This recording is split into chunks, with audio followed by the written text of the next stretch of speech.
Vergés. Molt bé, moltes gràcies, president, i gràcies als compareixents, Xavi i Bàrbara, per part de Plataforma No a la Mat Selva i de Most Enginyers, respectivament, i també gràcies als alcaldes i regidors dels ajuntaments locals directament afectats. Avui la CUP, Esquerra, Comuns, el grup socialista i Junts per Catalunya presentem una proposta de resolució per derogar definitivament tant el ramal com la subestació de Santa Coloma de Farners i de Riudarenes, l'anomenada Mat la Selva, una línia de 17 quilòmetres, de 400 quilovolts, de molt alta tensió, amb 37 torres de més de 70 metres. I en ocasions hi ha projectes d'infraestructures que considero que són inevitables pel nostre progrés i pel nostre benestar. I aleshores, diguem-ne, no ens queda més remei que pal·liar, que compensar les externalitats negatives que puguin tenir a nivell social, econòmic, ambiental, però executar-les. Però és que en aquest cas no és així. En aquest cas ha quedat repetidament clar, i ho heu exposat al llarg del temps, que no és necessària aquesta infraestructura, aquesta línia de 400 quilovolts. En qualsevol cas, si resultés o acabés resultant necessària, hi ha alternatives, les heu exposat algunes, heu explicat, crec que amb molt detall, i és d'agrair, que serien opcions extremadament menys lesives que no pas la MAT que s'està plantejant.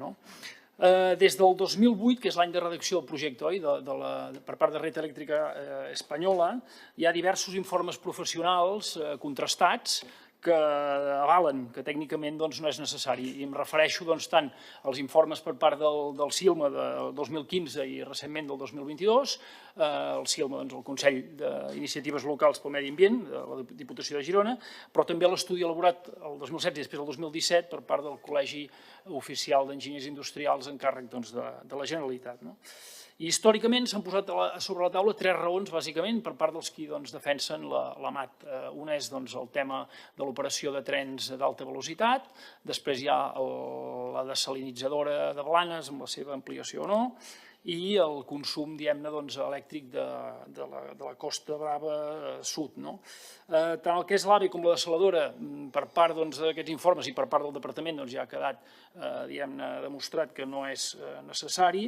I pel que fa al consum elèctric de llars i negocis d'aquest sud gironí o d'aquesta Costa Brava Sud, el que hem de fer, creiem nosaltres, i s'ha comentat també per part del grup anterior, és fugir d'aquesta mentalitat obsoleta que està demostrant Red Eléctrica Espanyola i enfocar-se cap a un model de generació renovable local i distribuït, que serà sobretot en fotovoltaica, però també amb eòlica. I aquí nosaltres també aprofitem per demanar valentia en aquest sentit, perquè evidentment algun impacte tindrà i evidentment no ho podrem fer només amb les zones antropitzades, però marxar, sortir d'aquesta mentalitat retrògrada. I en aquest sentit, collar Endesa, que és titular alhora tant de la propietat com de la gestió de la línia, això sabem que és així, perquè faci els deures i perquè adeqüi tant les subestacions com les pròpies línies perquè puguin fer possible aquest nou model que diem. I si no, ser valents i expropiar-los. Si no fan els deures i no van cap aquí, el que s'ha de fer és expropiar aquestes línies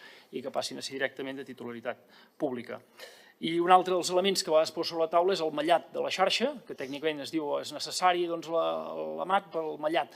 En aquest model que diem de generació local distribuïda, també aquest mallat es podria fer a partir d'aquesta xarxa i sense necessitat, per tant, de la xarxa de transport la d'alt voltatge. I així com els estudis tècnics, si mirem la cronologia de les iniciatives polítiques que hi ha hagut al llarg d'aquests darrers 15 anys, les vull enumerar perquè és realment espectacular en aquest sentit tot el que s'ha fet i tota la potència que té la cosa. 2014, moció de la Diputació de Girona i moció al Parlament de Catalunya. 2016, proposició no de llei al Congreso, mocions als ajuntaments i Consell Comarcal de la Selva. 2019, moció a l'Ajuntament de Santa Coloma de Farners. 2020, moció a la Diputació, taula de Riudarenes, amb la Generalitat al mig, i l'acord del Consell d'Alcaldes de la Selva. 2021, més de 1.700 al·legacions per part d'ajuntaments, Diputació de Girona, Generalitat, entitats particulars, etc. 2022, la moció de la Diputació de Girona i la declaració del Congreso. Tot això és el que, resumit, s'ha arribat a fer en aquest sentit.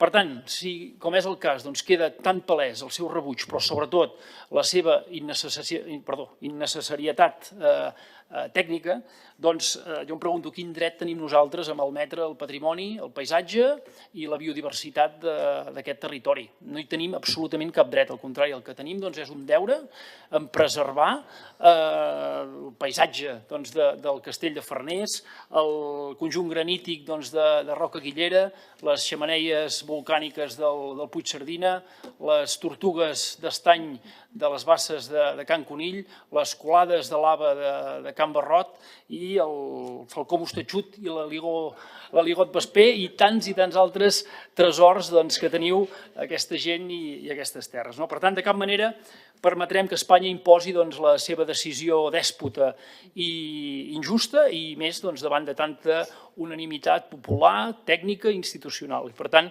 lluitarem perquè aquesta iniciativa que avui votarem a favor aquí al Parlament de Catalunya, d'una manera tan transversal políticament, sigui el colofó per la derogació definitiva d'aquesta agressió que sigui l'escac i mat a la mat. I finalment vull fer un agraïment a les persones que m'heu assessorat en aquesta qüestió, començant per en Sergi Mir del Silma, que avui és present aquí. Gràcies, Sergi, a la Fundació EMIS, la gent de la plataforma No a la Mat, en Pep Puig, en Manel Torrent, i també molt especialment una persona de Santa Coloma de Farners que m'estima moltíssim, la llum sempre ferma i insubornable del president Quim Torra. Moltes gràcies.